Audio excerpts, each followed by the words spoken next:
Alors, Parashat Vaïra, dans la Parasha, il y a l'histoire des anges qui vont aller à Sodome.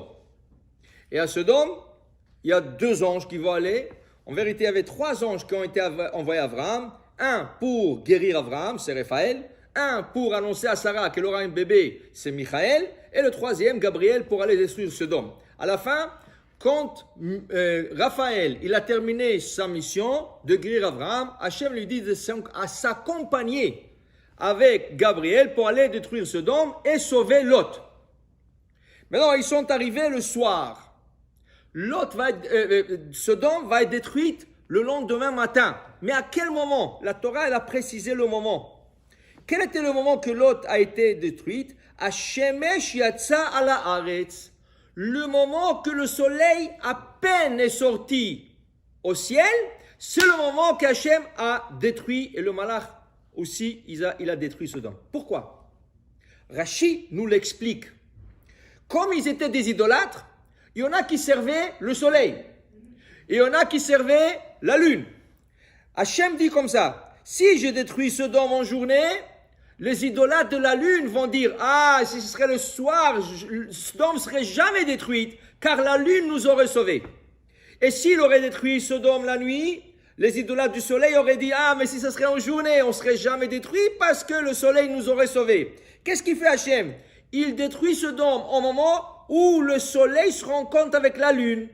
La lune est en train de sortir de ce monde, le soleil est en train de venir dans ce monde, ils se rencontrent pour quelques secondes. Là, Hachem décide de détruire le Sodome et dire aux 2 sectes idolâtres, nous, où est votre Dieu? Okay? Alors, en vérité, qu'est-ce que c'est? C'est un moment de vérité. Ceux-là qui peuvent voir la vérité. Parce que s'il aurait détruit Sodome le matin ou le soir, ils n'auraient pas vu la vérité. Rabotai, il faut comprendre une chose. De toute manière, ils seraient tous morts. Que ce soit le matin ou le soir. Mais c'est quoi l'idée ici? L'idée qu'avant qu'ils quittent le monde, Hachem veut qu'ils voient En od milevado. Il n'y a que Hachem. Ils vont quitter ce monde.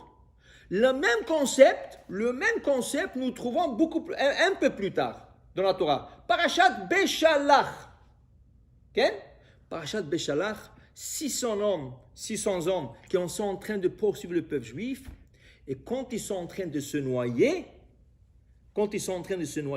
Hachem leur montre la vérité, sa force. Okay? Jusqu'à que Paro, qui est fasciné, il dit, Micha mocha ba'ilim Adonai. Dieu, il n'y a pas comme vous. Il n'y a pas. Ils vont se noyer une seconde après. Mais ils ont vu la vérité. Okay? Pour te dire que pour Hachem, ce n'est pas pour enlever les personnes de ce monde. Hachem, il veut que les personnes voient la vérité. Alors même s'ils vont être punis ou enlevés de ce monde, pour Hachem, la leçon de la vérité, c'est la plus importante qu'il peut avoir. Mais non, okay? Une fois, il y avait une question à l'Achi qui a été posée à un grand décisionnaire à New York, Rav Moshe Feinstein Zatzal. Un homme, qui est un juif, qui était un professeur d'histoire. Alors, il a enseigné l'histoire de l'humanité. Okay? Et il a fait tchouva. Mais quand il parlait de l'histoire, il parlait de l'histoire des chrétiens, des Chinois, tout ça. Quand il a fait tchouva, il est venu poser la question, est-ce qu'il a le droit de continuer d'être un professeur d'histoire et continuer son métier? Ou il doit quitter ce métier? Quand il est venu voir le rabbin lui dit, écoutez, vous devrez quitter cet enseignement et allez-y faire quelque chose d'autre. Il dit, pourquoi? Il lui dit, regarde, vous croyez en Hachem, d'accord? 100%. Vous avez étudié notre histoire à nous? Oui, bien sûr, 100%.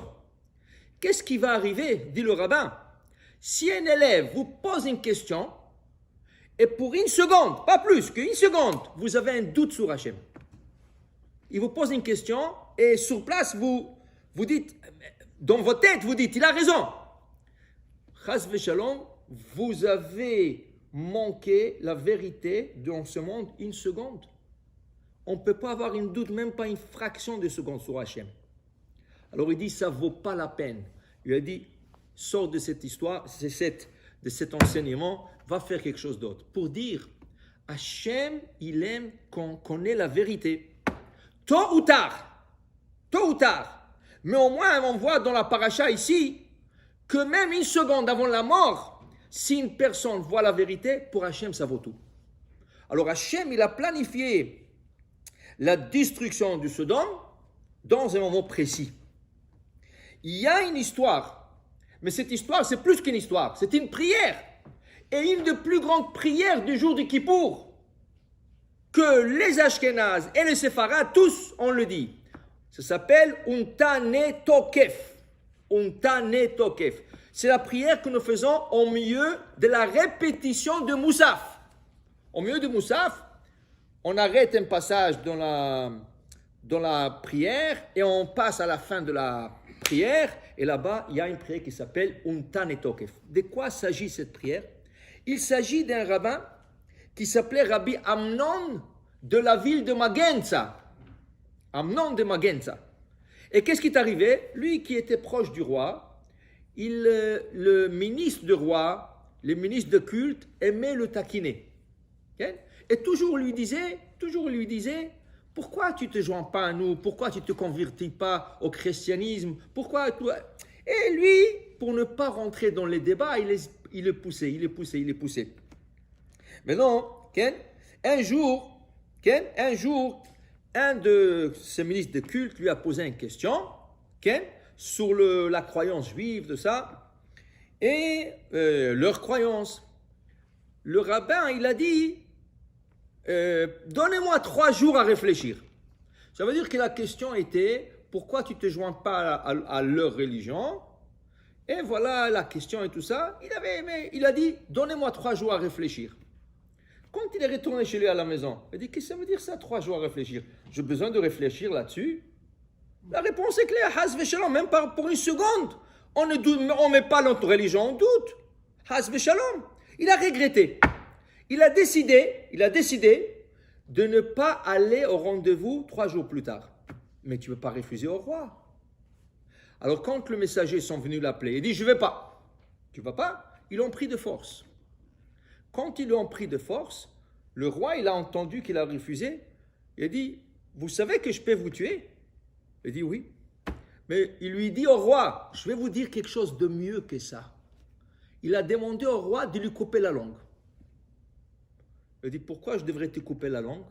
Il dit, cette langue qui vous a dit, dans 3 jours, je vais vous venir ici, elle a dû dire tout de suite, non, je n'y pense pas. Tu mets Hachem en doute, Haz v'shalom. Alors le roi a dit, non, je ne vais pas te couper la langue. Mais si tu ne te convertis pas à notre religion tout de suite, je te couperai le pied et le main. Malheureusement, bon, lui, il a accepté comme punition. Il lui a coupé le mien et le pied. Okay? Et il lui a mis dans un brancard. Il a dit maintenant, emmenez-le chez lui à la synagogue. C'était le jour du Kippour, cette histoire. C'était le jour du Kippour. Maintenant, quand il est parti à la synagogue, le pauvre, il a demandé qu'on lui mette sur la teva. Il voulait être sur la teva. Dans le brancard, sur la teva. Ils lui ont mis sur la teva. Il a dit qu'il va faire une prière. Il a composé sur place, avec l'esprit divin, la prière Untane Tokef. Cette prière que nous faisons le jour de Kippour, il l'a composée.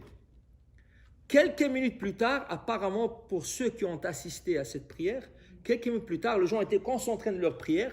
Quand il a arrêté de prier, les gens étaient encore en train de méditer et penser sur ces paroles saintes qu'il est en train de dire.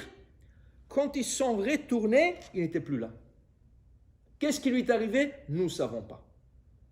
Et ça, c'est la prière qui a été instaurée. Elle a été écrite plus tard, après le Kippour, elle a été rédigée. Et c'est la prière qu'on a. Pourquoi? Il a dit, comment j'ai eu le doute sur Hachem pour une seconde? Je dis, dans 3 jours, je vous donne la réponse. Tout de suite, la réponse est non. Hachem, on ne doute pas, même pas pour une seconde. Okay? Pour dire, ça c'est le moment de la vérité. Baruch Adonai Le'olam. Amen.